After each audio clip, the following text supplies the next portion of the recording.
Welcome to The Hills Are Alive, a movie musical podcast. I'm Alex. I'm Kelsey. And we're back. I hope you enjoyed our episode last week about the Phantom of the Opera. Go ahead. Yeah, I mean, this week I think we were both a little bit more excited to do this one. Yeah, and I'm excited that we're going to take a little bit of a break from turn of the century Paris. Yes. For a minute. Spoiler alert, it will come back. Oh, yeah. We'll be back in, I think that's 19th century France. Yeah, but eventually. Anyways. So, Kelsey, how have you been? The same. Yeah, it's very Stefan of you. Me too. It's gloomy today. It's supposed to freeze and... Yeah, it's the same. It's the same. Have you watched anything interesting recently? I know you're into WandaVision. Oh my gosh, I love WandaVision. Yeah, I'm obsessed with it. I watched the new episode. I could do a podcast about WandaVision. Yeah. Would anyone listen to it is the question. Wait, how did that last episode end? Well, spoiler alert. I'm not going to say that in this episode. It's big. Yeah. It's really big. Right. Now I remember. Speaking of that, why did... So I have a big, huge crush on Aaron Taylor Johnson. Oh, yeah. So... Do you? Yeah. He's okay. Since Kick-Ass. Did you know he married... I can't remember which movie he was making, but he married his director. I think it was the director of Nowhere... Much senior. I think it was the director of Nowhere Boy. Okay, yeah. The Lennon biopic that he was in. But she's like 25 years older than him or something like that. Yeah. And he took her last name. Yeah, hyphenated. Mm-hmm. I like it. Yeah. So was he replaced in those movies? No, he dies. Oh, okay. So then, okay. Well, we don't have to go into any spoilers about what's going on. I mean, I don't know. People, if you watch it, people have probably seen it. I don't want to ruin that moment for anybody. Okay. All right. So I recently watched that, what is it called? Framing Britney Spears, the Hulu documentary that came out. And it was so heartbreaking. I mean, I had known that about her like conservatorship or whatever that has been going on. I just didn't realize that she's been in it for like 12 or 13 years at this point. Yeah, and I'll say, I mean, I haven't watched it yet, but I read stuff on the internet. Yeah. And I guess I didn't realize that it applies to more than just her finances. Yeah, her bodily person as well. Yeah, like I heard, this is a rumor, but I heard that like her dad grounded her at age 39. Jesus, yeah. Oh my gosh, I would flip out. Yeah. And it's just, the thing that's crazy about it is that she had the most successful Vegas residency of all time. And did that for like... Of all time. I think that's what the Bigger the than was. Celine. I think so. I mean, she was making like... I think it was like $300,000 per night. Whoa. Yeah, it was crazy. And it's the fact that she can like, have this career and make all this money and like... That's not somebody who can't take care of themselves, But instead she's just making money for... her father and her father's lawyer, who's also part of the conservatorship, and like because she was making so much money, he like asked for a raise from the conservatorship. Right. He was like, that's in his obviously court document, because of him. Right, and in his court document, he was like, "Well, we should think about this conservatorship more like a business." So should we start? Okay, we're going to do a WandaVision podcast and a Britney Spears podcast. Yes. But today we are doing our movie musical podcast, and we're talking about West Side Story. A classic. Yes. Probably the musical classic. Yeah, I mean, and it's just, probably one of the most produced musicals as far as like community theater and high school musicals and stuff like that. Yeah, it's one of those musicals where even if you haven't seen it, like you know it. Right. I mean, it's been parodied so many times. I mean, if you know Romeo and Juliet, you basically know. Yeah. But like specifically, you know, the song Cool. Mm-hmm. There's cool. There's like that Gap commercial in the 90s. Mm-hmm. They do it on Arrested Development. Yeah. Just off the top of my head. I know they've done it on The Simpsons. They did it on, I think they did it on Scrub. I mean, they do it on everything. Yeah. I mean, it's just been, and also just like the snapping gangs dancing. I mean, that's been like, you know, a trope since then. The thing about West Side Story, and I've maybe used this analogy before, I'm not sure, but with a lot of musicals and with this one in particular, I kind of look at them the same way that I look at Broadway, like the honky tonks on Broadway, or at least the way I used to. Like, you can have a really fun time, but you have to embrace it. Like, you have to be ready for just like the chaos. You have to surrender to the fantasy. Yes, absolutely. You really do. I think the first time I saw this movie, it was a difficult watch because if you try and critique it too much, I mean, you're just going to think it's silly. Or if you're looking for any sort of like realism.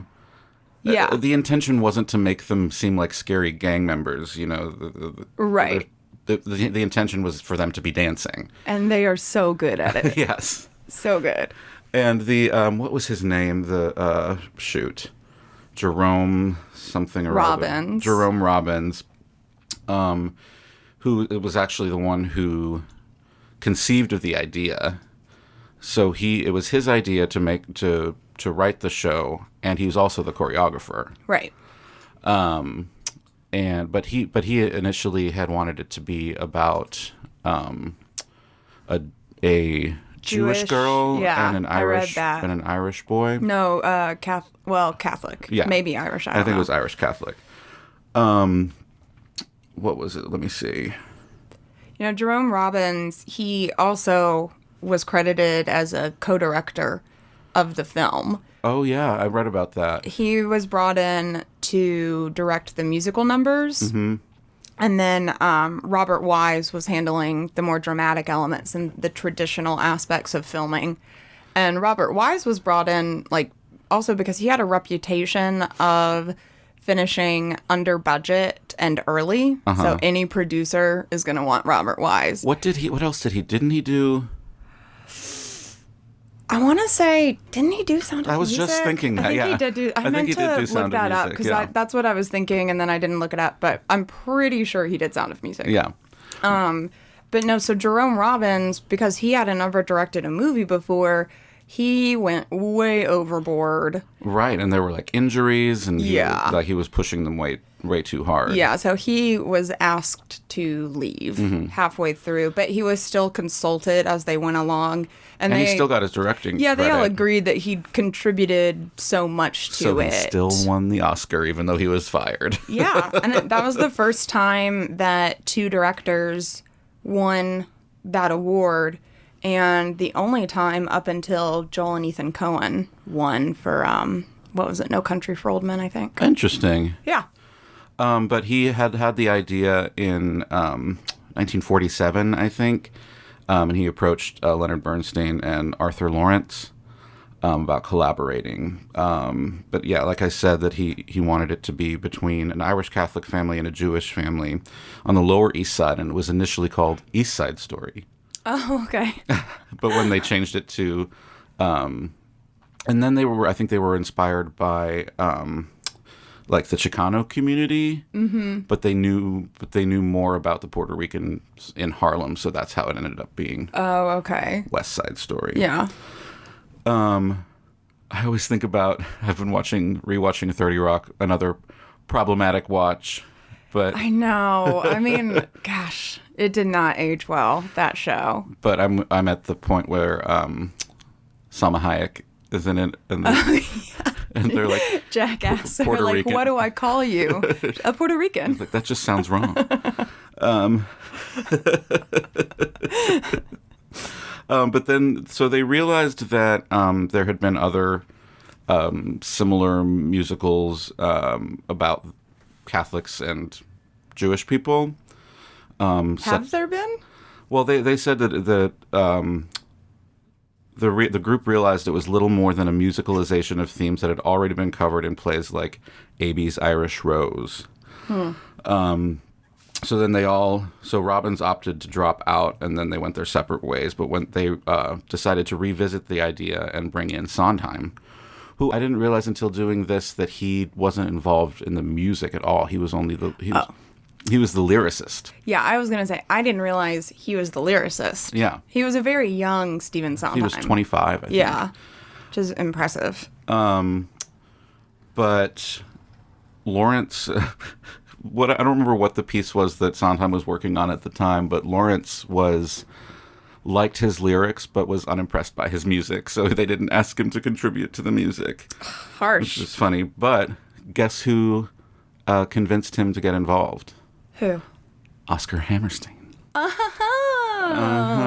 it was just like all of the musical gods came together. It's so funny with things like this, and even when we were talking about Andrew Lloyd Webber, just like whoever is around at the time, like whoever was prominent, and if they weren't involved, they were considered to be asked to be involved. Whoever were like the big names at the time. So you have a lot of crossover with these, especially with producers and that's why Lin-Manuel Miranda is so busy these days. Exactly. But then let's see, Lawrence and Bernstein met up, and they had their conversation turned to juvenile delinquent gangs, which is a fairly recent JDs. Yeah, a fairly frequent phenomenon that had been in the newspapers a lot at the time because of the Chicano Turf War. But like I said, they decided to focus on the Puerto Rican community because they had more knowledge of that. But this is something that's interesting. Both Bernstein and Lawrence had been part of the blacklist. They had been blacklisted for alleged communist activities. And they worked with Jerome Robbins, even though he had cooperated with the House Un-American Activities Committee. Really? Mm-hmm. Well, that is surprising. Right? I wonder, I would like to know more about that. I didn't delve into it any further. I'm surprised that Jerome Robbins cooperated. Yeah. Huh. Interesting, right? It is. But ultimately, it was nominated, I think, for 6 Tony Awards, and it lost Best Musical to The Music Man. Oh. Which is surprising. It's surprising. Right? Yeah. Which is, I guess, if you had to pick another musical that's always being put on by high schools and whatever, it's The Music Man, really? I was in it 3 times. Were you the Music Man? Never the Music Man. Oh. When I was a child, I played... Always a bridesmaid, never a bride. When I was a child, I played Winthrop, the little boy with the lisp. And then in junior high, I was in the barbershop quartet, and then in high school, I was also in the barbershop quartet. Aww. I'm sure you were great. You're a star. Oh yeah, I really showed up everyone else. So do you want to get into the recap, or do you have anything to add before we do that? Oh yeah, we should. I want to ask you, like, what overall score would you give it? Okay. This is tricky. I think that it was really important.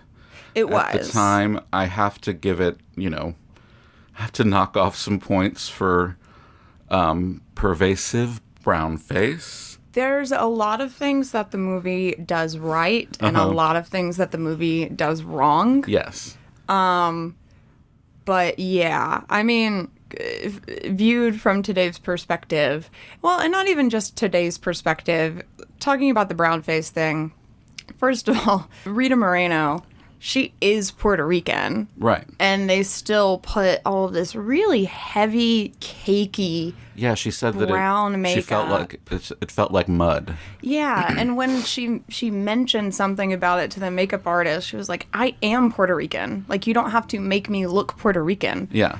They asked her, like, what's racist? so bad? Yeah. Are you racist? You don't like dark skin tones? And she just, like, didn't know how to respond to that. Right. So they had to put the makeup on her to match all of the white people that they had already put the makeup on. Right. Yeah.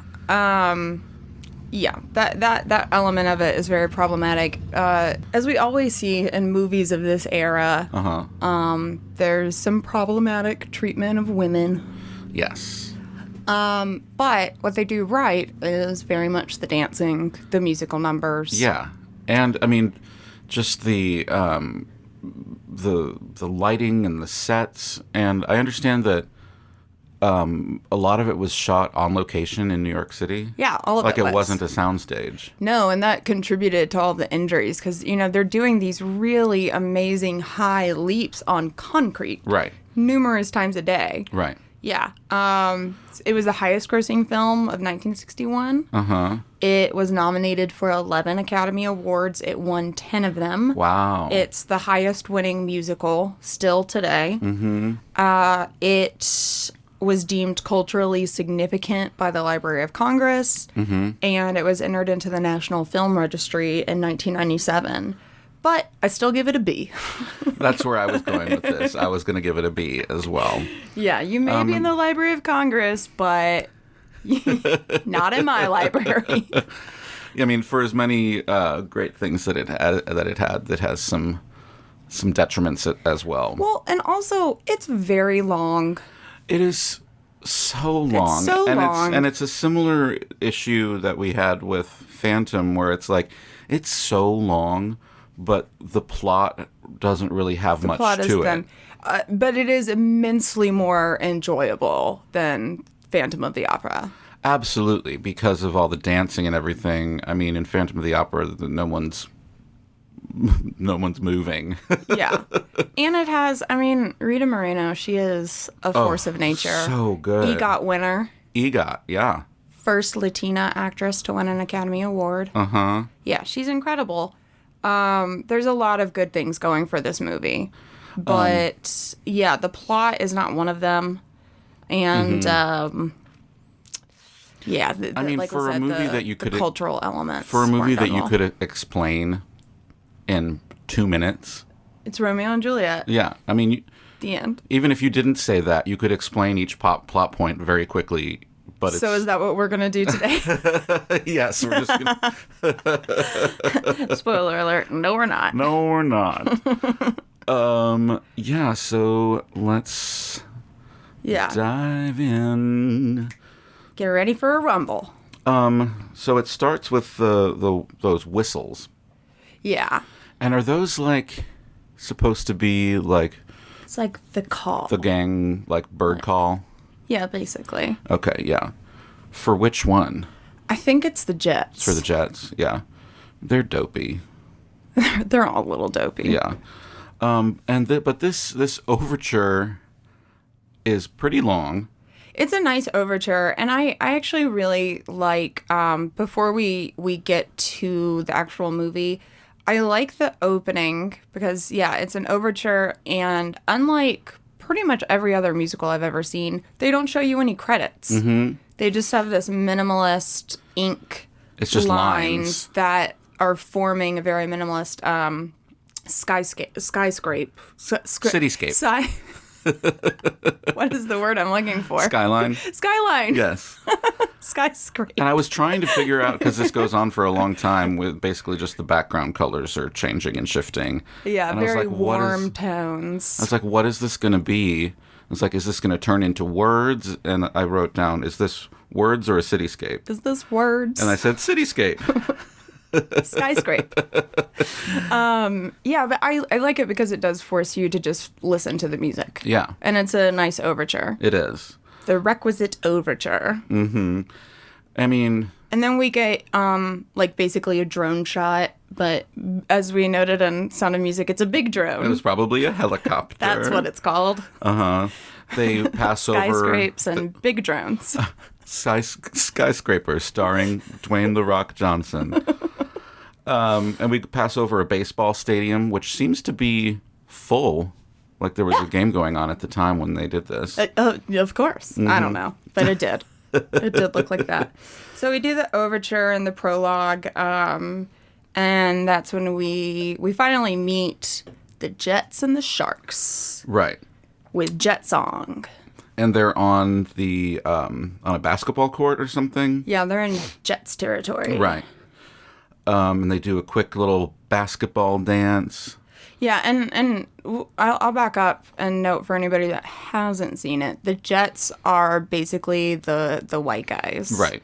And the Sharks are the Puerto Ricans. Right. There's a lot of racism in the movie. I mean, the whole plot is racism. Right. I mean, it's not racist necessarily. The subject matter isn't racist. It's pointing out that the characters are racist. Yeah, towards, like, particularly towards Puerto Ricans. Right. Yeah. And I think that Tony, I don't know if they ever say it in the show itself, but he's supposed to be of Irish and Polish descent. Well, yeah, they call him a Polak a lot. Oh, okay. And his name is Anton.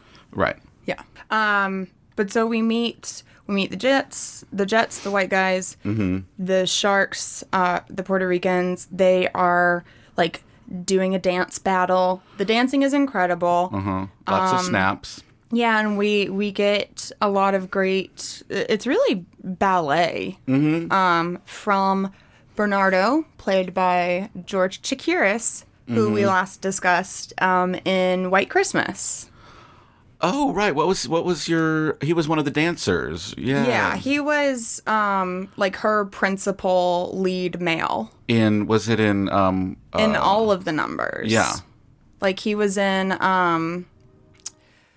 gosh, I've already forgotten the names of those songs, but the one where she was in the little yellow dress. Yes. Yes. But yeah, all of the show numbers, right. Not when she was dancing. Not the ones when she was with Danny Kaye. Yeah, exactly. So that's interesting. I didn't realize that. Yeah. So they are having this sort of dance battle in the streets, and they make their way back to the basketball court. Yeah, and they're about to get into a rumble, and that's when Lieutenant Schrank and Officer Krupke show up to break it up. And we see that no matter how much the gangs hate each other, the one thing that unites them is they hate the cops more. Right. Which, good on them. Yeah. Agreed. So, like, Schrank singles out Baby John. He's the youngest member of the Jets. Because I guess the Sharks did sort of, like, beat on him the hardest. Right. He singles out Baby John to get him to say, "Who did this to you?" And they refuse. And basically... yeah, the gangs tell him to bug off. Right. And Schrank is kind of the principal antagonist, I would say, of the movie. Yeah. And then, even though Officer Krupke like gets a whole song, I agree it's really more they put in the Officer Krupke song to be comic relief, to make the tragedy more jarring at the end. I do really enjoy that song. Yeah. Also, I think it was Sondheim. He did a Fresh Air with Terry Gross interview. And he said that originally he had wanted West Side Story to be the first musical to feature actual curse words.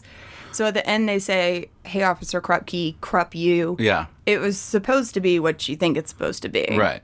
But yeah, I mean, it was 1957. That was not going to happen. And they said another interesting thing like that. They wanted to have 4-letter curse words in it, and they wanted to have slang as well, but they didn't want to put in real slang because they thought that by the time it actually was released, it would be out of style. Oh yeah, so they make up. Well, no, on the movie soundtrack, they were told, because censorship laws were so crazy back then. They were told that if they had any curse words on the soundtrack, they wouldn't be allowed to carry it over state lines. So, yeah, I wrote down some of them, but, like, you hear Ever-Lovin', and Buggin', Yeah. and Wacko. I mean... And there were... I like it. I think it adds, like, an element of kitschiness, Yeah. and it really goes, I think, with the idea of, like, dancing gangs. Right.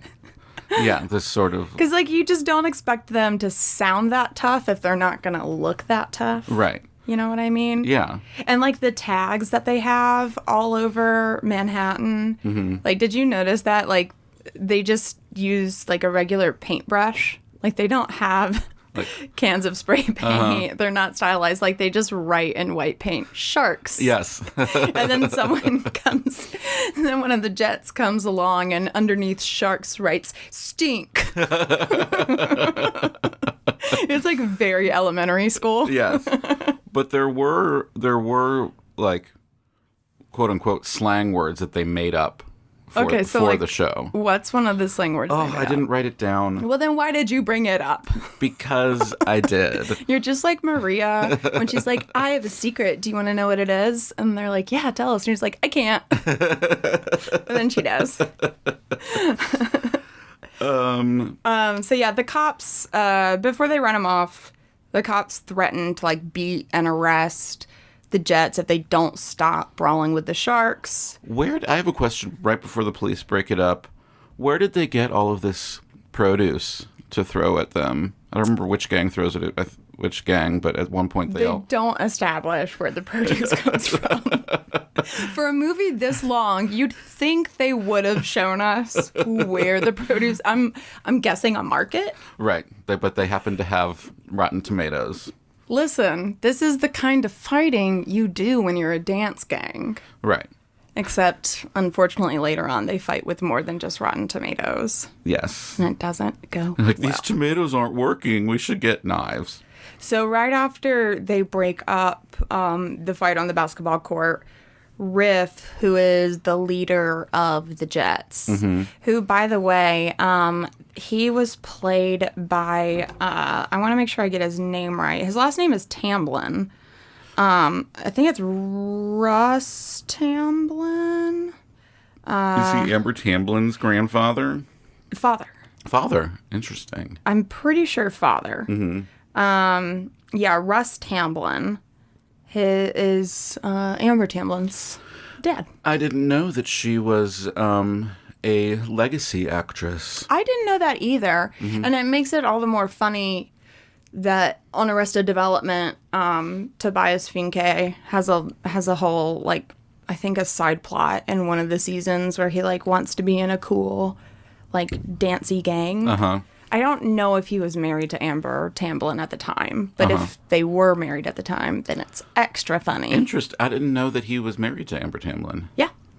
Are they still married? Still married. Oh.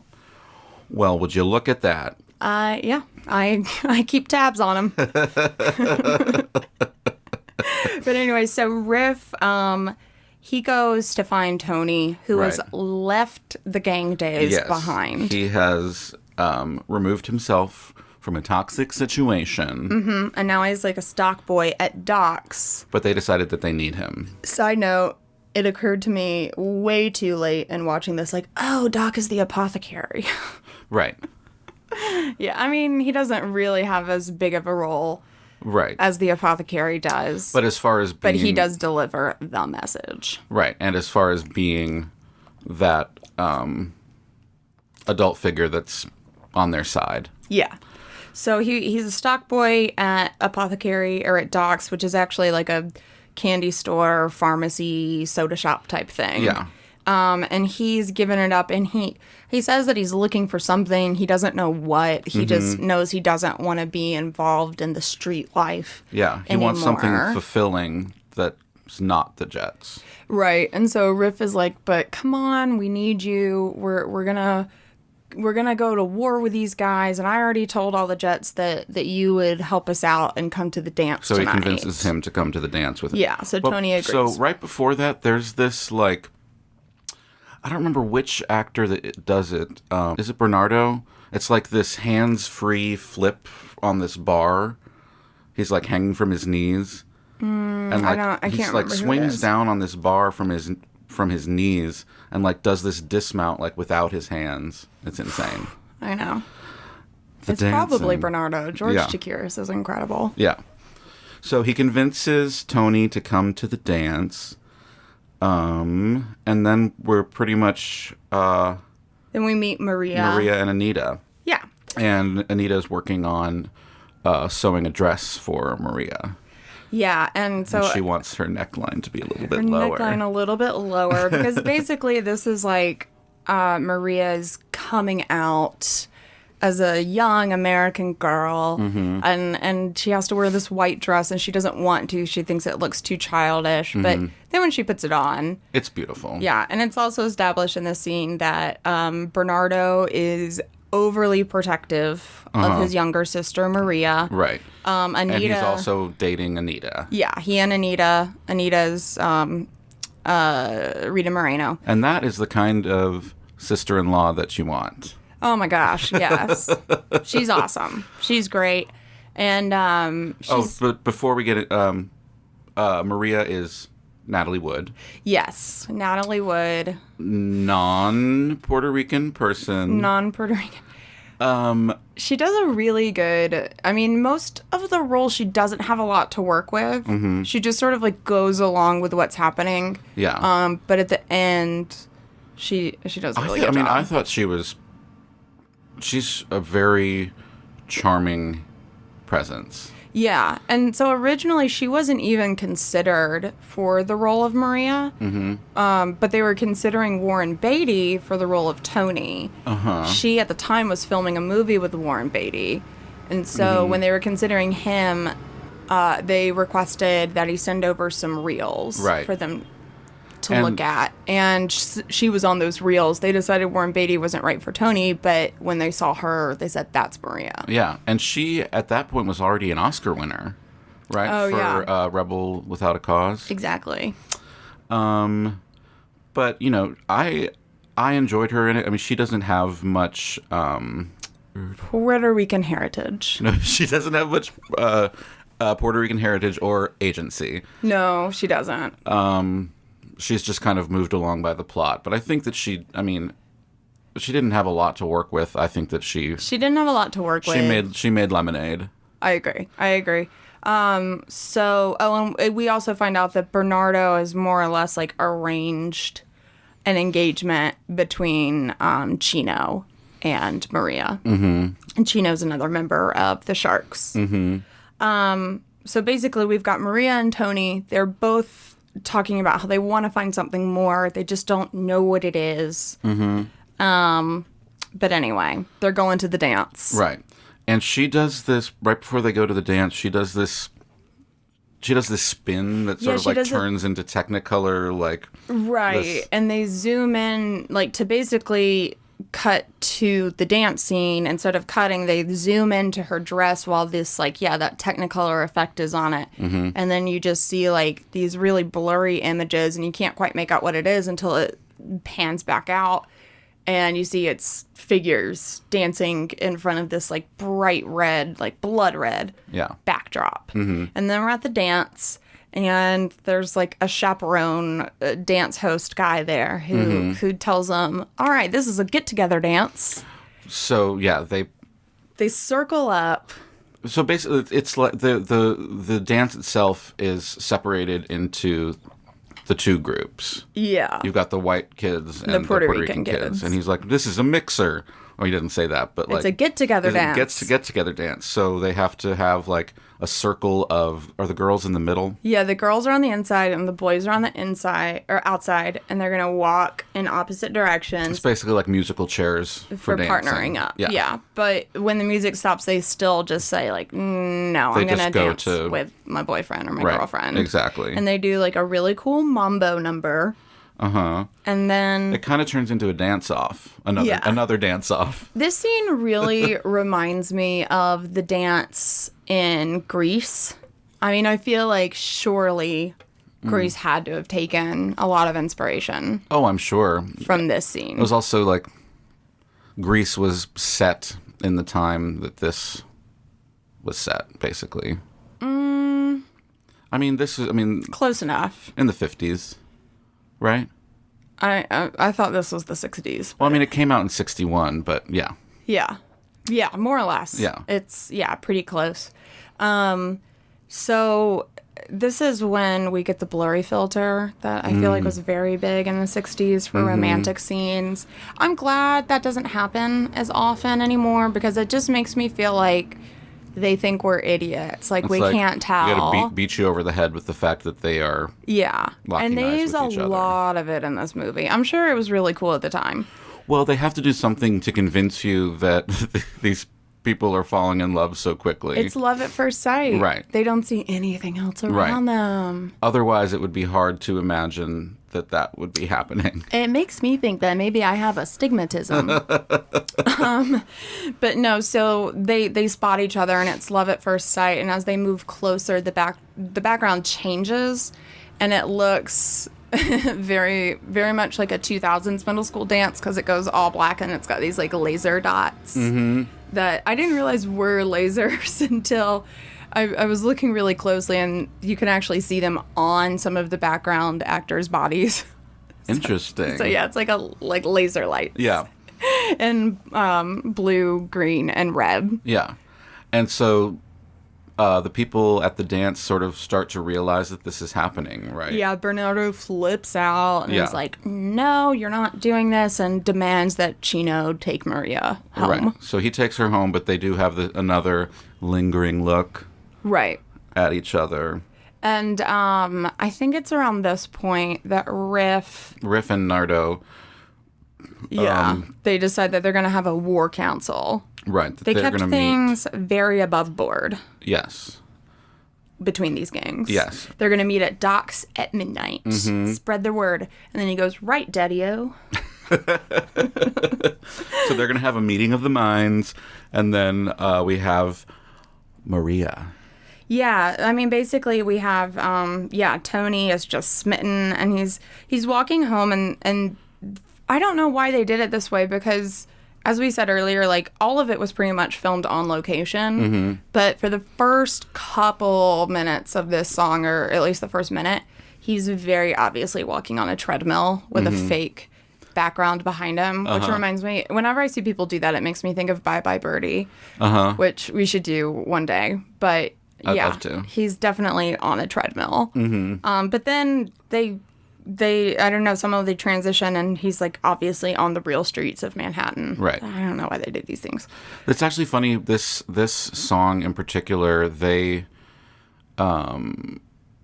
were convinced, like in pre-production, when people were still skeptical about it in general, they thought that for some reason that singers wouldn't be able to do, I think it's called an augmented fourth, like hitting those intervals. It's like, Maria, like, it's not difficult. I don't know.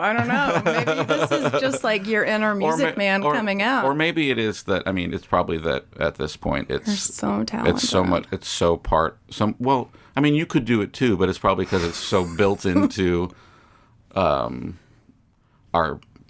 unconscious at this point. I mean, We've I heard don't it so think many Richard times. Boehmer was exactly a singer. Did he do his own singing? No. Yeah, I think most of them Most of them didn't. They even dubbed Rita Moreno for a couple of the songs. One of them, she was just sick. Yeah. And then on the other one, I think it was just like the register was too low for her. But yeah, I do have notes on that because there's some interesting trivia just about ghost singers. Basically, Marnie Nixon, who did the voice for Maria, she also pitched in on a couple songs for Rita Moreno. She didn't, I don't think she had a contract at all.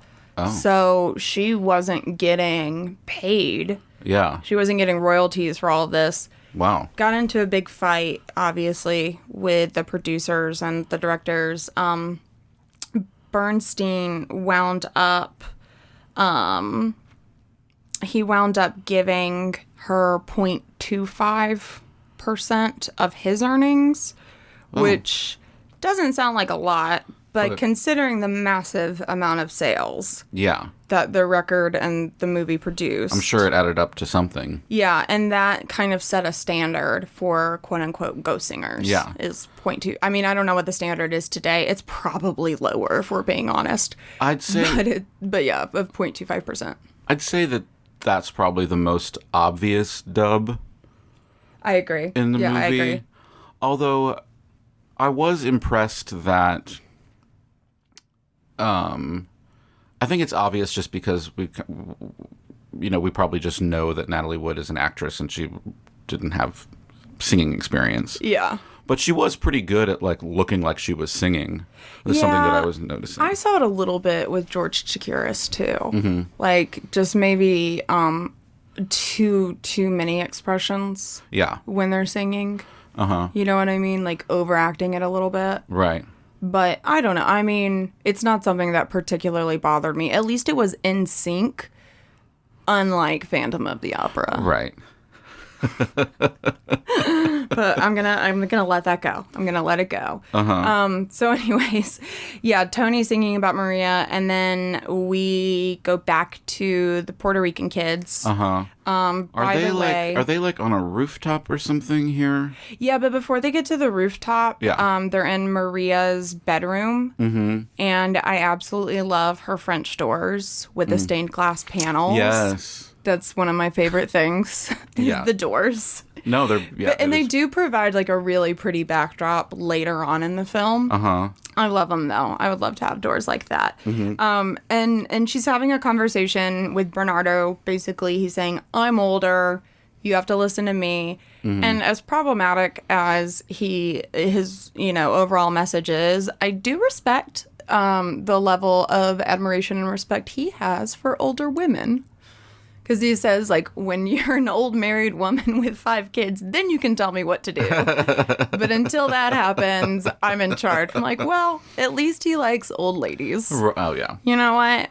That's something. That's something. He doesn't have respect for all women, but at least he has respect for some. Yeah, for some of what I would say in American culture are the least respected people. Sure, yeah. Unfairly. Uh-huh. And Anita, she's trying to tell him, like, she has a mom and dad.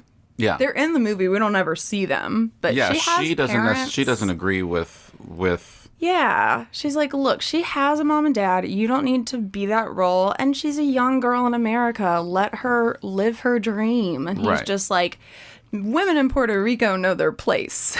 Ooh. Yeah, Bernardo is not the best guy, but none of them are great. So yeah, that's when they go up to the roof and we get one of the best numbers, America. Yeah, electrifying. Yeah, Rita Moreno's like standout. Yeah. She's so good. Yeah, basically the women are very optimistic. They love life in America. Uh-huh. They have so much more in America than they feel like they had back home. And the men point out, like justifiably so, like, yeah, but being an immigrant in America is not all it's cracked up to be. As much as I love Anita in this song, I was kind of agreeing with the boys for the most part. Yeah, but I think at the end of the day, like, do any of them really want to go back to Puerto Rico? Probably not. I mean, not in this movie. Yeah. For the record, I have never been to Puerto Rico, and I would like to visit. I would like to go to Puerto Rico. Yeah, but we can't go anywhere. We can't go anywhere. Go drink some rum. So anyway, it's getting late, so the guys go down to docks for their midnight war council. And before they get there, we see Tony, or after they've left, after Tony's made sure that all of the guys are gone, he's just like wandering around, I guess the like tenement that they all live in, and he's just like, Maria, shouting at the top of his lungs. Gotta be here somewhere. Yeah, and so this is basically our Romeo and Juliet balcony scene. Right, the balcony scene. And there's a few things I really like about this. I mean, first of all, Tonight is a classic. Was this fire escape set, was this real? Or is this I assume it's real. I know that they did rehearsals on a sound stage, but as far as I know, they were doing everything in New York. Yeah. That's pretty cool. Yeah. But I love the song Tonight Tonight. I had heard it many times before I'd actually seen this movie. Uh-huh. And yeah, I think I agree with you about Natalie Wood's singing. Like, this is the moment where I realized, like, oh, that's definitely... Yeah. That's not her. I mean, it's just obviously, like, a very trained singer. And we get Marnie Nixon. And we get some more blurry filter. And it really reminds me of the early days of Instagram. Where, like, do you know what I'm talking about? Where you could do, like, the line focus, or you could do a dot. And you could, like, pull it in, pull it out, or zoom it in, pinch it, whatever. Uh-huh. It was very big in 2011. It would, like, blur the... Yeah, that's exactly what it looks like. Yeah. Like, a really harsh lines between what's blurred and what's in focus. Yeah. But, you know, it's just in case you didn't get it that Maria and Tony are in love. Yeah. They are. And they do say, I love you. Well, this is what I love the most about it. He says, I love you. Right. And she says, yes. Uh-huh. Like, yes, hurry, go away. But then she does say, mi adoro. Or, yeah, she says, te adoro. But, I mean, technically, I'm pretty sure that translates to, I adore you. Yeah. Which... I would rank in terms of affection. Well, I don't know. I mean, like, j'adore in French is I love you. Well, this is Spanish. Okay. Listen, type it into Google Translate. It's I adore you. Okay. Yeah. But he says good night, and she says buenas noches. Yeah. Which is cute. Yeah, and I like that he does make efforts throughout the rest of the film to say things in Spanish. Mm-hmm. Like, he does say later on, he says buenas noches, and he has to correct him, like, it's too early for that. Yeah. Say buenos tardes. Anyways, he's trying. Yeah, he's really trying. Yeah. Like, Tony is a sweet guy for sure. Yeah. Anyhow, we get to docks. Yes, and the jets are there waiting for the sharks. And Baby John, this is a fun moment for me. He's reading a comic book, Captain Marvel. Uh-huh. Yeah. We're coming full circle. Yeah. In case you guys didn't know, I really like the MCU. Yeah, he's reading Captain Marvel. I'm guessing he was not reading Captain Marvel when it's Carol Danvers. That happens later on. Mm-hmm. Like, the Captain Marvel we have today is Carol Danvers. Right. The first Captain Marvel, I think, was a guy actually named, like, Marvel. It's so stupid. Yeah. But anyway, I like that he's He's reading Captain Marvel, and he's like, this guy doesn't have to use weapons. This guy's cool. Oh. It's like, good for you, Baby John. Oh, yeah, and so this girl, the tomboy. Right. Whose name is Anybody's. Is that their name? Yeah, Anybody's. And I feel like I was kind of... I don't know if this was some sort of, like, trans representation before that was in the, collective vocabulary. I mean, I think she does identify as a girl. Like, she talks about it later on. Right, but or maybe she's, like, saying it in a way of, like, well, all you guys think of me as is a girl. So, because she says, like, I better go get a squeak. But I thought at some point they like, referred to them as a boy or something. Well, so later on, Ice does say to her, like, and hey, anybody's good looking out, buddy boy. And she looks, like, really happy. But I just sort of took that as, like, another funny, like, gang slang thing. But, I mean, you could be right. It could be that she wants to be identified as a boy, but... The fact or that... he or they. They. Yeah. I mean, I don't think that there's any... We're not going to offend anybody by not knowing that character's pronouns, so I don't think that you should worry about it. But just the pride that she or they took by being called Buddy Boy, I was... Let's say this. That's a little touching. In the 60s, they called her a tomboy. Right, exactly. Yeah, so Anybody's is, like, desperate to be a part of the gang, and for the most part, they just tell them to screw off. Right. But they're always lurking around in the background, trying to get in on the action. Right. So Is this when Krupke shows up? Yeah, this is when Krupke shows up, and he calls out Baby John again and asks them, why are you loitering around here? And they're like, well, if we don't hang out here, we'll become JDs. Right. Which they don't mean attorneys. They mean juvenile delinquents. Right. And yeah, I think this is when they sing Officer Krupke. Yeah, it's Officer Krupke. Yeah. Yeah. Yeah, that's a fun song. The one line that I wrote down from this is, "We are sick, sick, sick." Yeah, I really enjoy it. So finally, they're inside. Bernardo and the Sharks show up for the War Council. Yeah, and they're meeting at the soda shop diner place. Yeah, they order Cokes all around. Mm-hmm. Like, they're very nice to each other for rival gangs. Except they're not. I mean, they throw around some more, like, really derogatory, xenophobic language. Right. But it's very, but the feud is very on the level. Yes, totally. And so they agree to the terms. They shake hands. They say, we're going to meet tomorrow after dark under the highway. Your best man fights our best man. Yeah, they were arguing initially about which weapons are we going to use.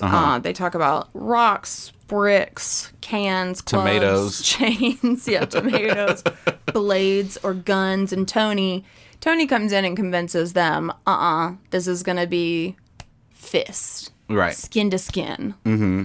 And they agree that's the best way to do it. And then Lieutenant Schrank shows up again. And he seems to, like, believe that they're mostly getting along. Right. But I think he's probably just playing with them. Like, and doesn't he do something kind of... He gets pretty racist here. Yeah, he's really particularly rude to the Puerto Ricans. Yeah. He demands they clear out. And then he tries to convince the Jets to, like, basically act as his, like, street cleanup crew. He would love to see the gangs just kill each other to solve his problem. Right. So that he can get a promotion and be rewarded for taking violence off the streets. Right. And he even offers to the Jets, like, look, if it gets rough, just tell me where it is. And if it gets rough, I'll give you backup. Right. But as noted earlier, if there's anybody they hate more than Puerto Ricans, it's cops. Right. Yeah, fair enough. Uh-huh. So everyone but Tony clears out after that. And then Tony reveals to Doc that he's in love with Maria. And the Doc is scared like, for him. This is going to end super bad. Yeah. Yeah. And then we have intermission. Intermission. See, we got there a lot faster than the movie did. We did. And I don't know what it is when I was watching this on, I think it was on Hulu. Yeah. Because the intermission music just happens over a black screen, which for some reason, I don't know if it's my app or my TV really doesn't like that. It kept like stopping and needing to load throughout this, so that was annoying. I think that's your internet. But it was only when the music was playing on the screen was black. That's weird. I don't know. I don't know. It doesn't seem like it should be a thing. Doesn't seem like a thing. Yeah. No. But yeah, we get like our like prelude, I guess you'd call it, to I Feel Pretty. Uh-huh. And then we get I Feel Pretty. Uh-huh. She's trying on hats. Yeah, and this is where she's like, I have a secret. Do you want to know what it is? And they're like, don't yes. make me tell you my secret. Don't make me sing. Yeah, but I Feel Pretty. It's another like total. It's classic. Yeah. Yeah. Everybody knows this. It has been one of those songs that's so ubiquitous that it's kind of become a joke at this point. I love it. I mean, same. I think it was a while ago, but I know I sent you Julie Andrews singing it. It's beautiful. Oh, did you? I did. I'll send it again. Yeah, Don't worry. Send it to me I'll send it again. Yeah. And then, okay, so we do I Feel Pretty, and then we're in the bridal shop. Uh-huh. Yeah, Anita's anxious to leave. She wants to get ready for her date post-Rumble with Bernardo.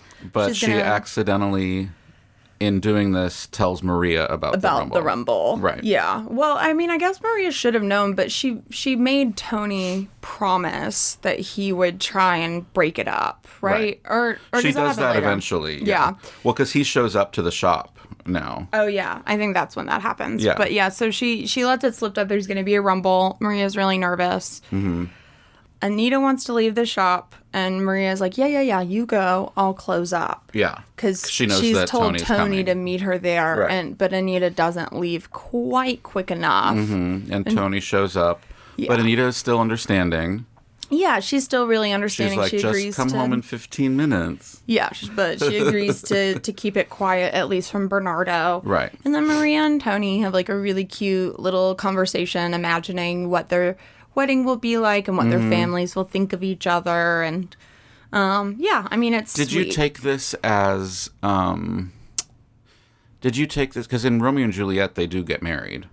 Right. Did you take this as being like representative of that moment? Because Yeah, they are taking vows. Well, and they do a shot where she's like thrown on a veil and they're holding hands, Yeah. and it just shows you the two of them under what sort of looks like an archway almost. A chuppah? Yeah, kind of.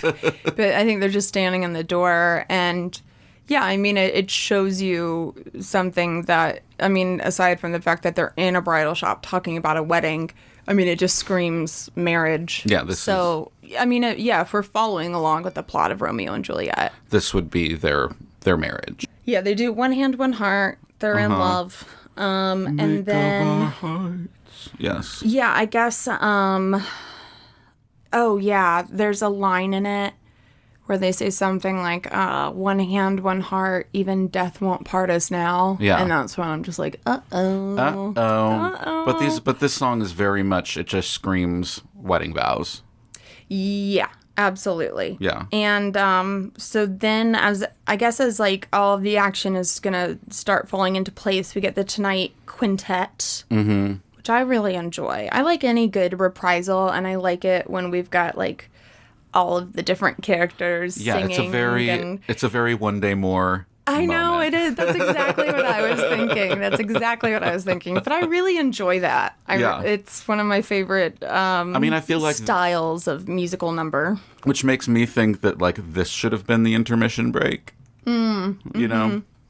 Well, I don't know that they did with this song in particular, but they did switch up the order of the songs a little bit for the movie. And something that I read when I was looking, when I was researching the stage show, I think that they changed, they changed things around for the movie because they said something about how they didn't know if people would be prepared for an act one act break coming, like with the curtain closing on two dead bodies. Right. So I think that maybe in the stage show, intermission comes after the Rumble. I wonder if, because I don't think I've ever seen a movie in theaters that had an intermission. Mm-hmm. Do you think that Like they actually had a break? Yeah, like a 10-minute break where you could go get popcorn or Pee. Yeah. I don't know. Or if it was just as long as it is now in the digital version. So they do this song where everyone's like singing their own parts at different times, basically. So the Jarks, the Jarks. The Jerks. The Jets are going to have their day. The Sharks are going to have their day. And then Anita has her part. Anita's going to have her kicks tonight. Mm-hmm. And then Tony and Maria are singing Tonight at the same time as all of this is going on. Yeah, it's sweet. Yeah, it's pretty cool. And then we get to the Rumble. And they have arrived. And I don't know how they like scale these like 20-foot fences as quickly as they do. I was thinking the same thing. And also that drop they have like from the overhead road to beneath the highway, like it's a long drop. Yeah. Yeah, no wonder those poor dancers had so many injuries. But yeah, they drop down and basically it just gets out of control real fast. Yeah, and Tony shows up and tries to stop them. And stupid Bernardo brought a knife to the fist fight. Mm-hmm. It wasn't a good move. No. I think had he not done that, everything would have been cool. Right. Because is he the one that first pulls it out? He pulls it out first, yeah. Mm-hmm. His knife. Yeah. Yeah. And then it is that Nardo stabs Riff first. Bernardo, he stabs Riff, and he seems genuinely shocked that he's just done that, but he did it. And then Tony then stabs Bernardo. And Tony showed up, like, to try and break it up. But, like, once he sees his friend Riff killed, Yeah, it's like emotion sort of takes over. Yeah, it seems like he wasn't really in charge of his faculties. It was just like a knee-jerk thing to stab Bernardo and in then retaliation. one of the other sharks, at first I thought that he was stabbing Tony, but he wasn't. He was just, like, beating him up with these, like, really bad punches in the gut. Yeah, I thought the same thing. I thought it seemed like Tony had been stabbed. Like, for all of the really good choreography in the movie, they could have maybe... They could have stood to have a fight choreographer. I mean, I'm sure there was one. I don't know. I think there was a dance choreographer who was like, and now you punch him. Right. I mean, it looked in this scene like the punches were like people were stabbing. Yeah, but he wasn't. Right. I wrote down. That's what I mean. Yeah, I wrote down much stabbing and fighting. Much stab. Many stab. Sirens go off. And so they start to scatter. Everyone but Tony scatters, and they all just leave Riff and Bernardo dead in the street. Tony is overcome with grief and emotion. And then anybody's. You know what? Maybe because the name is Anybody's, maybe that lends a little bit more to your theory. This is non-binary representation. Yeah. You know, I can, yeah. I mean, I think everything's adding up here. Yeah. Anybody's shows up and convinces Tony to run. Like, we gotta go. And come on, Tony, come on. It's whoever's running that spotlight is stupid because it's like squarely on him a number of times, and it seems like it's still searching. Yeah, I have another note about stupid cops when we get to the end, but like we said at the get-go, you just have to go with it. You just have to embrace this movie. Right. You just see it for what it is. Yeah. So Maria is twirling around on the roof, waiting for Tony to arrive. So happy. But unfortunately, instead of Tony, it's Chino. And he shows up and he tells her what happened, which was that Tony killed her brother, Bernardo. And so then, like... And so she prays. She's praying and she's, like, begging, just please don't let this not be true. And then Tony sneaks in through her bedroom window. And, like, real quickly. She is not even mad at him a little bit. Yeah, he's like, I didn't mean to. It got out of control. Bernardo brought a knife. And she's like, killed my friend. Yeah, she's extremely forgiving about the fact that he killed her brother. And he's the one who wants to go to the police, and she doesn't want him to. Yeah, because she's afraid she's going to lose him, too, at that point. Right. So I think and this is when they sing There's a Place for Us. Yes, and they make a plan that they're just going to run away. And this song was actually supposed to be where Tonight is, I believe, and when they were originally writing it, but for some reason they decided to switch it and put it here because they wanted Tonight to be more of like more uplifting than this song is. And this is the song where you see the lights shining through those stained glass panels, and they form a really pretty backdrop for Tony and Maria. Like it frames them really nicely. I get some of those. So then we find Arab. He comes across Baby John. He's just crying on the rooftop because he's really distraught about what just went down.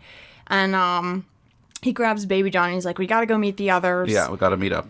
And everyone is upset. Tensions are high. And this is when Ice steps in as like the new de facto leader of the group. Like, and we gotta play it cool.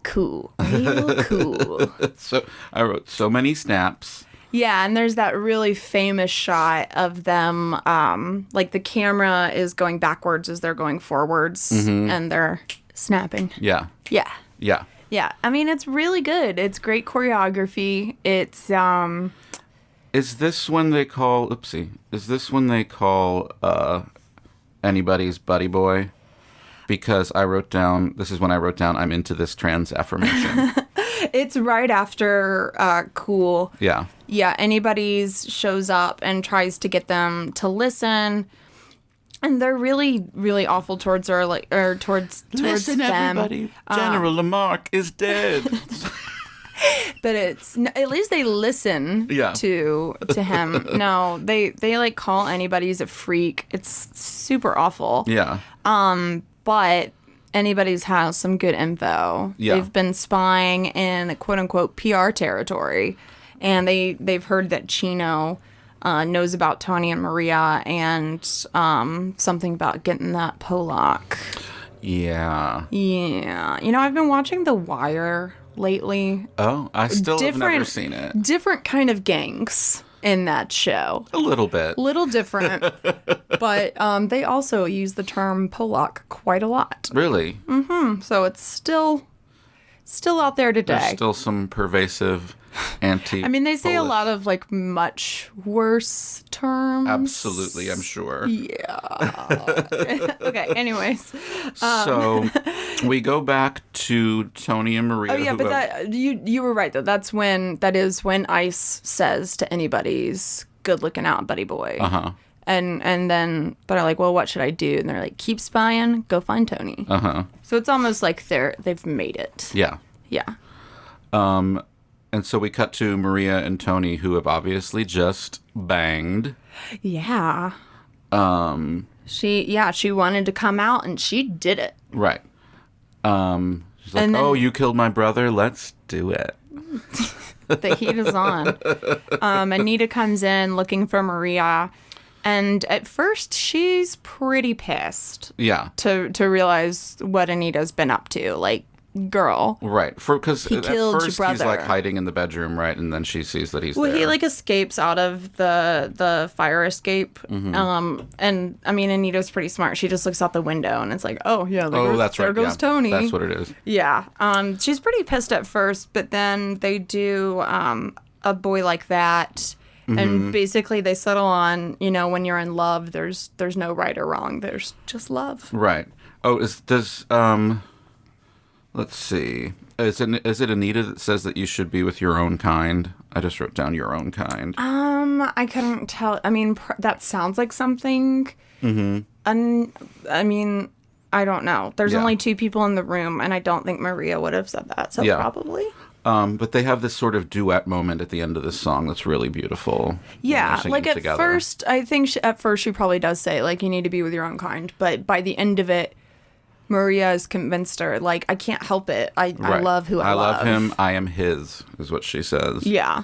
So Anita, Lieutenant Schrank shows up and wants to talk to her about the events leading up to the death of her brother. Right. She gets Maria gets Anita to go to Doc's to deliver a message, which is just like a coded message to let Tony know I'm going to be a little bit late for their meetup because they're going to catch the bus out of town. Right. And all this time they know that Chino is hunting for Tony.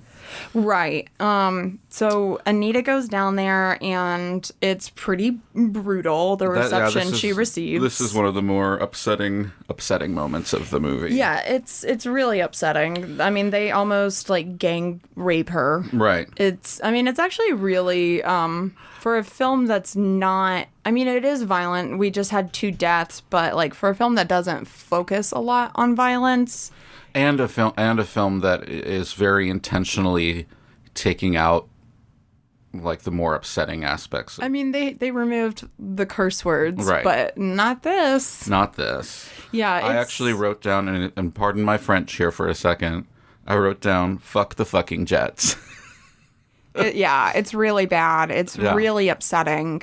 I read that Rita Moreno actually, like, in that scene while they were filming, she got really upset because, I mean, it's a traumatic thing to film. Yeah. And the first time they did it, when she started crying, they actually all stopped. Like, they got really worried about her, and they're like, guys, it's a movie. We have to keep going. Yeah. But, yeah.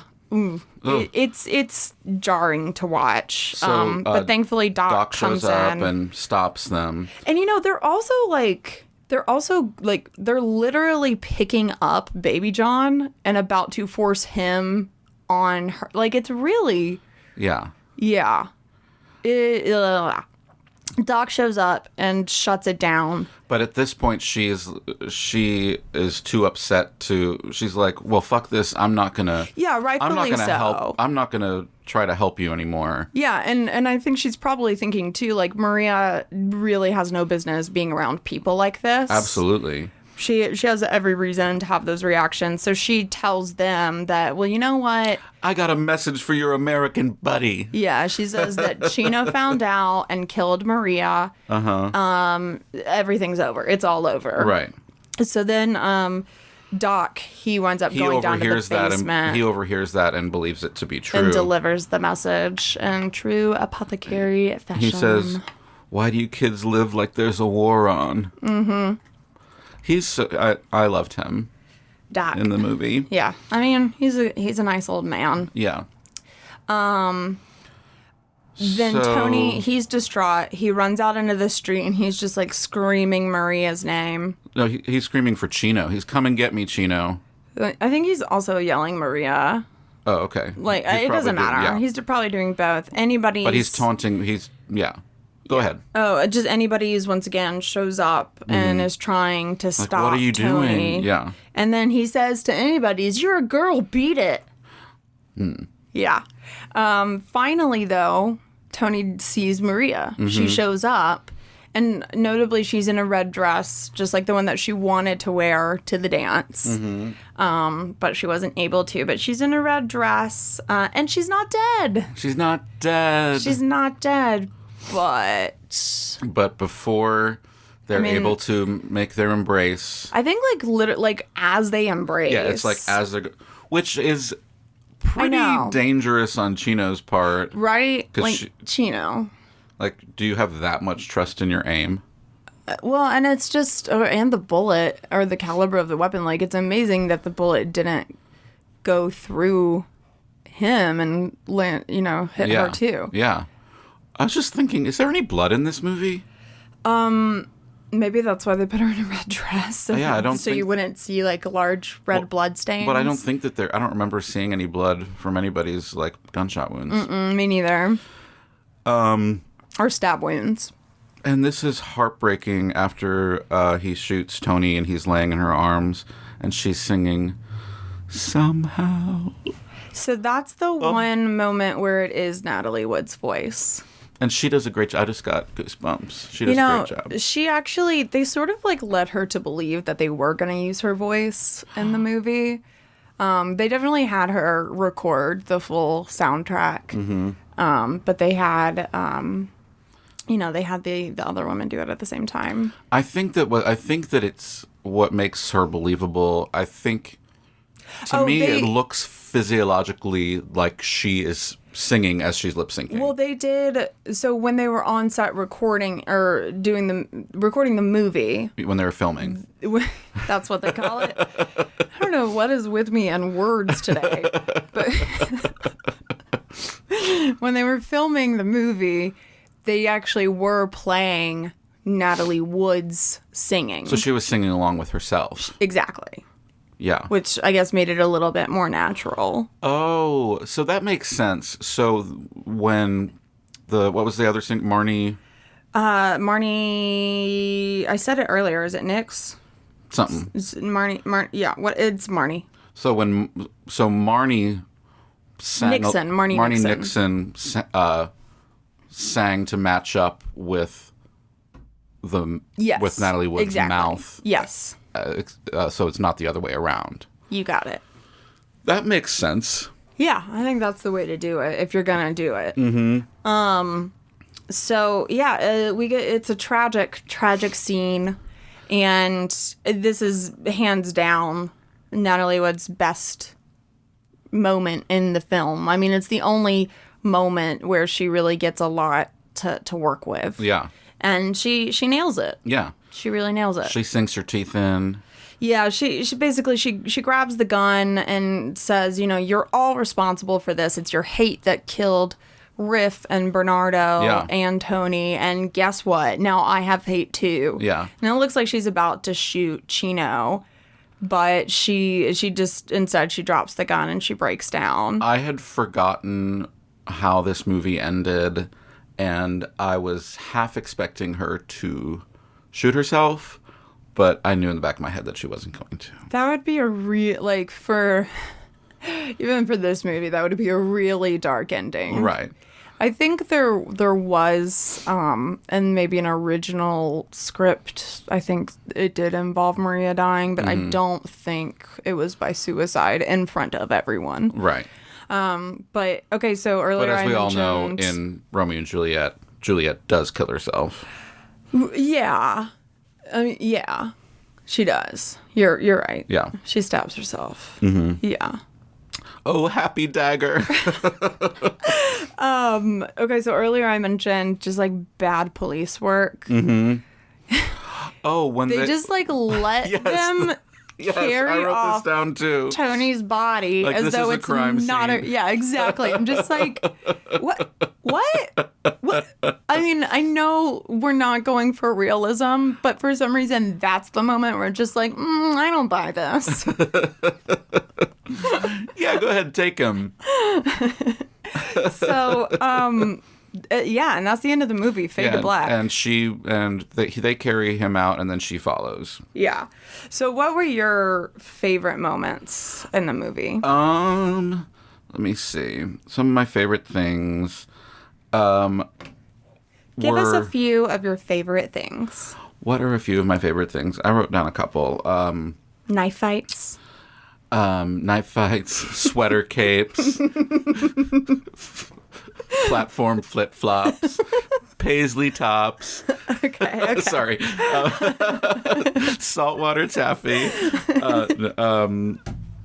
I said the sets and the lighting, which I found out after the fact was actually the fact that it's filmed. It was because it was New York City. Yeah, the fact that it was filmed on location is definitely one of my favorite things.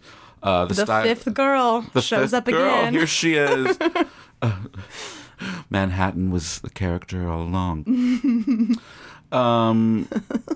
So I said sets and like lighting choices, not necessarily fuzzy filters. Yeah. But Yeah. just the framing of different shots. I think there's a scene, and I think it's at the dance, where Anita and Bernardo are talking. They're like sort of in the foreground, and they're having this moment, but they are kind of not in focus. Like the thing that's in focus is like the dance that's happening behind them. Yeah. It's just a really interesting choice. I don't know. They made some they took some risks as far as that stuff goes. Obviously Rita Moreno. Yeah, of course. One of my favorite things was also Natalie Wood. I know that she might not have been The perfect choice. the perfect choice, right? But what she did with it, I thought was really good. I just thought that she was really charming. You know who they offered the role to originally? Audrey Hepburn. Really? Yeah, She but would have been a she- little old. I couldn't tell you what her age would have been at the time. Well, actually, so originally they wanted to give it to the Broadway actress. Mm-hmm. But she was 29, and they agreed that when they screen tested her, she looked too old to be a teenager. Yeah. Which, that's fair. Yeah. So then they wanted to give it to Audrey Hepburn, and I don't know how old she was at the time, but she was Audrey Hepburn, so, but she was pregnant, and she had difficult pregnancies before, so she didn't want to overextend herself, so she Yeah. passed. Yeah. And then I told you how they wound up finding Natalie Wood. Yeah. Any other favorites? The dancing. Yeah, of course. Yeah, I mean, I don't know if I had a favorite. I think my favorite dance number was probably America. Yeah, I mean, I think I like America. I think that's maybe my favorite. It's one of my favorite numbers. It's not my favorite dance number. What's your favorite dance number? I mean, it's probably. I mean, honestly, I really like the Jet song and the prologue. Like, I really like seeing how acrobatic they are and doing all those ballet moves. Yeah. I like Cool a lot. Uh-huh. And I really enjoy the mambo and the dance scene. Those are my favorite dance numbers. But yeah, I mean, America is such a good song. Yeah. It's a really good showcase for Rita Moreno. Yeah. She's probably the best part about this movie. Yeah, I mean, I love she George earned- Kiris. Yeah. She earned her Oscar. Yeah. And, you know, I loved those French doors. Yes. You know, I overall, I mean, it is a really, even for as long as it is, I don't feel like it drags too much. Mm-hmm. I stay pretty engaged throughout the film. Yeah, same. Yeah. The only parts that I thought were kind of, I mean, I think after the fact I appreciated it more, but like at the beginning of the movie, I was like, what is happening with these lines? And I was distracted by that, but ultimately was won over by the music, I think. You mean like with the funny dialogue? Like, Jacko Wacko. Oh, no, I mean like the actual lines on the screen. The lines. In the lines. In the overture. Yeah. I enjoy that minimalism stuff. Let's talk about casting. Okay. So I didn't do a lot for this just because I don't want to. If this movie is going to be made, yeah, you need to have a Puerto Rican cast. you need to have actual Puerto Ricans. And I'm not going to playing. sit here and say that, like, I know a lot of young, like, high school appearing right. Puerto Rican actors and actresses. I do not. Funny enough, this movie is going to be remade. Yes. It was supposed to come out this year, but, you know, we'll see. Probably won't happen, but we'll see. Steven Spielberg, of all people, is directing it. Interesting. He hasn't been doing much. What is the last thing he did?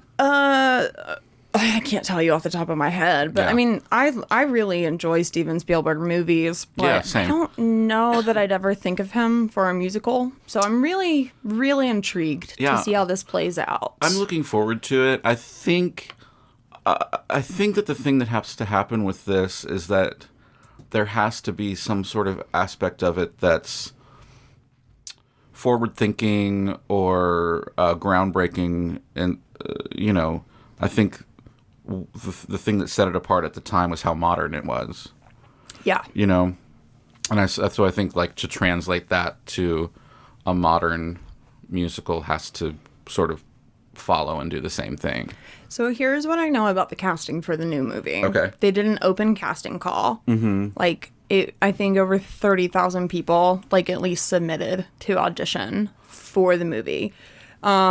I think that they're using mostly unknowns, especially for the Sharks. Mm-hmm. For the Jets, there are a couple names I recognized. Ansel Elgort is Tony, and I am very meh about that, but I'm going to give him a chance. Hasn't he been playing a teenager for like 10 years? He has. Okay. But I mean, Whatever. He's got a young face. He's got a young face, even if it's not totally appealing. Yeah, and then Corey Stoll, who I don't know that you would recognize the name. Yeah.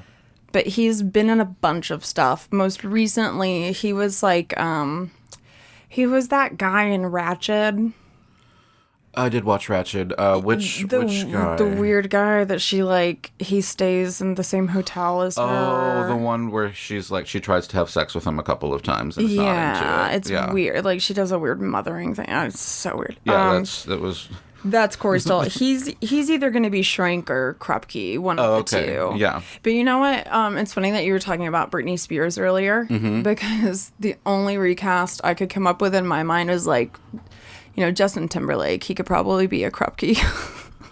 Ugh. He's an actor now. We hate him. That's why he could be Officer Krupke. But yeah, so, okay, other people originally considered for the roles in the 61 film. Probably the most famous is Elvis Presley. They really wanted Elvis to be Tony, but his, you know, asshole of a manager, Colonel Tom, shut that down, which was probably a huge mistake for him. And the thing is, they knew that he wasn't much of an actor, but they knew that he had a lot of charisma. Yeah. Which is Lots something something that, what's his name, who was the actor that actually played him? Richard Bramer. Did not have. Bramer. I mean, they didn't. I thought he was cute and that he did a fine job, but he didn't have a lot of chemistry with Natalie Wood. They didn't like each other. Yeah, that's what I heard. I heard that she, like, for some reason, she had kept a list of people she didn't like in her trailer. I mean, that's kind of iconic. And then the guy that played Riff, Russ Tamblyn, like, he found it, and then he told him later on, like, oh, yeah, she did not like it. He's like, well, I knew that, but I didn't know I was on a list. Which is, yeah, it's really funny in my mind. But yeah, I didn't love, I mean, he's kind of just like one note throughout the thing. I think that he was hired because he had the look or whatever, but yeah, he was cute. I don't think that he really, for someone who's supposed to like carry the show, he didn't really do it for me. I don't know. I mean, I don't know if he carried the show. I don't know if I expected that from him, but he did really strike me as a genuinely nice boy. Sure. I'll give you that. Other people considered for Tony were pretty much any like handsome man from that era was on the list. Like Warren Beatty, Burt Reynolds, Richard Chamberlain, Robert Redford. And actually Russ Tamblyn, he auditioned for Tony, but they thought he would be better suited for Riff. And then, we talked about this last time with Phantom, how they really they need to hire more stage actors for movies like this, and that's what they did agree. here. Yeah. That's what they did here. Like, George Chakiris, he had played Riff in the London production. I'm trying to remember the other ones, but a lot of the Jets and the Sharks came from the stage. And I mean, it shows because the dancing is so good. Yeah. I mean, you can't have a non-dancer in those roles. Right. You need real stage dancers in order to pull that off. Yeah. And I feel like it's a no-brainer. It never proves to be a bad decision to put a stage actor in one of these roles. I can't think of any examples. I mean, when you have Samantha Barks. Yeah. Aaron Tveit. I mean, it's just... It always works. It always works. So I had a couple of ideas for casting. For Maria, because she is of half Puerto Rican descent, and I really don't know how to pronounce her name. Oh, are you sure you want to? Go ahead. I don't. She's the actress who played Moana. Oh, okay. She's like half Hawaiian, half Puerto Rican. You know who else is half Puerto Rican? Her name is like Ali'i Cravalho. You know what I do when I don't know how to pronounce someone's name? What? I ask Alexa. Well, I don't have Alexa. Oh, you should get one. But you know who else is half Puerto Rican? This is I should know more. But Aubrey Plaza. I was like, where could we put Aubrey Plaza in this? Yeah. Like, probably nowhere. Right. Well, because one of the things that they decided very early on in the development of the musical itself was that they were cutting the parents. Yeah. Well, not that Aubrey Plaza could play a mom. Right. But, I mean, she's old enough probably at this point to be the parent of a 16-year-old. She's like 30. Ish. I thought she was like more like along the lines of like my age or a little bit older. I mean, depending on her choices, she could have a 16-year-old. Right. True. And then my other, so for Maria was that actress, and for Anita, I only had one idea, but she's actually of Mexican descent, but was Camila Mendez, who plays Veronica on Riverdale. Oh yeah, I know her. Yeah. Yeah. And she sings. Okay. Oh, that's right. She has like a Josie and the Pussycats thing or something. Yeah, and they do, like, Riverdale did that thing where they had like a musical episode. That was terrible. That song that KJ Apa sings is so bad. Oh my god. That's when I stopped watching Riverdale. Like, that is literally the episode where I said, no, I can't handle this anymore. I never really watched Riverdale. Yeah, I mean, look, I've watched a lot of stuff during the pandemic. It kind of went off the rails after, like, season 1, right? It went off the rails after episode 1. That show, like, I will never forgive. It became, like, supernatural, right? Listen, I will never forgive the striptease to the song Mad World. Ew. In front of her parents. Was that something Bad Betty did? Yes. She's like, first of all, oh my God. That's that same truck that went by last time. Like, they know what's going on in here and they're just making circles. They love Riverdale.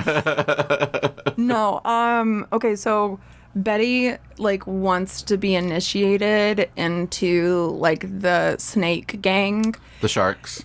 Sorry. No, it's like they're the snakes or something. I know. And in order to do that, Jughead's family's she has to, like, get on stage and do a striptease while she sings the song Mad World from Donnie Darko. And not only is her mother there, but Jughead's father is there. Like, all the parents are there. And they're all just like, okay, I guess this is happening. Our daughter's 16. She's a grown woman. But is this one of the times when she's, like, possessed by Bad Betty? I don't know who Bad Betty is. She, like... No, I don't want to talk about this. Okay. No. Yeah. I think that's pretty much all I have. Oh, I might... Let me go through my little notes, pack my little bags. Yeah. And see if there's anything else that I had to talk about as far as, like, production or anything, but I don't think I did. Oh, as far as casting the show... this is important to note, I guess. Bernstein said, and this is a direct quote, everyone told us that West Side Story was an impossible project. Oh, this is what I was talking about as far as not thinking that someone would be able to sing the songs. It was an impossible project, and we were told no one was going to be able to sing augmented fourths, as with Maria. Also, they said the score was too rangy for pop music. Besides, who wanted to see a show in which the first act curtain comes down on 2 dead bodies lying on the stage? And then we had the really tough problem of casting it because the characters had to be able not only to sing, but dance and act and be taken for teenagers. Ultimately, some of the cast were teenagers, some were 21, some were 30 but looked 16. Some were wonderful singers but couldn't dance very well, or vice versa. And if they could do both, they couldn't act. I don't know. Maybe a lot of Broadway actors don't want to be in movies. Yeah. I mean, maybe they feel like the true craft is on the stage. Uh-huh. Or, you know, maybe they're busy doing shows. Yeah. I don't know what to make of that. Yeah. I do know that you can be older on stage than in film. Yeah. So that could have something to do with it too. But for all those directors out there listening, we still highly recommend you just go with the stage actors. Steven Spielberg, I know you're listening. Yeah. But I think that's all I got. I think we're good to go. Yeah. So, I think we already agreed on what our next one is going to be. Oh, yeah. What did we decide? Fiddler. Yeah, we're going to do Fiddler next. I'm excited Fiddler about on this. the Roof. Yes. Yeah, I have not seen Fiddler on the Roof, actually. I've seen the stage show a number of times. I think I might have seen the movie once or something. So I'm excited to dive into that. Yeah, me next too. time. It'll be fun. Okay, well, this has been fun. Thank you for joining us. See y'all next time. Bye. Bye. Is that the shortest one yet? I think so. Yes.